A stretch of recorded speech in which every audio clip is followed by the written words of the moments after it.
Hoy kumag, ito ang 300. Iboto mo ako sa darating na eleksyon, ha? Sir, hindi mabibili ang boto ko. Ha? Prinsipyo ko to, dignidad ko. Gusto ko yung iboboto ko, yung totoong maglilingkod sa bayan. Ganun ba? Hindi ako magpapadala sa mga pera na yan para lang iboto kayo. Magaling ba ito? Ganun ang prinsipyo ko. Kahit dati pa, pati yung buong pamilya ko ganyan din. Kaya hindi nyo ako madadaan sa pera na yan. O sige. O next. O 500. Ito na, paibigyan mo ng 500 yon. Oh, bakit sa kanila 500? Umayaw ko eh. May kinikilingan ba kayo, sir?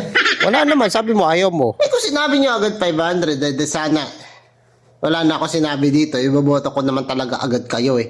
Dapat walang ganun. Sa kanila 500, sa akin 300. Parang ano naman, sir. Ako kaninang hinayupak kang tipaklong ka. Okay na yung 500, sir. Kala ko ba ayaw mo? Hindi, okay na. 500 po. Boboto ko naman talaga kayo. Sabi mo kanina, hindi ka tumatanggap. Bakit ko naman hindi kayo boboto? Wala naman dahilan para hindi kayo boto. O ito na. Thank you, sir.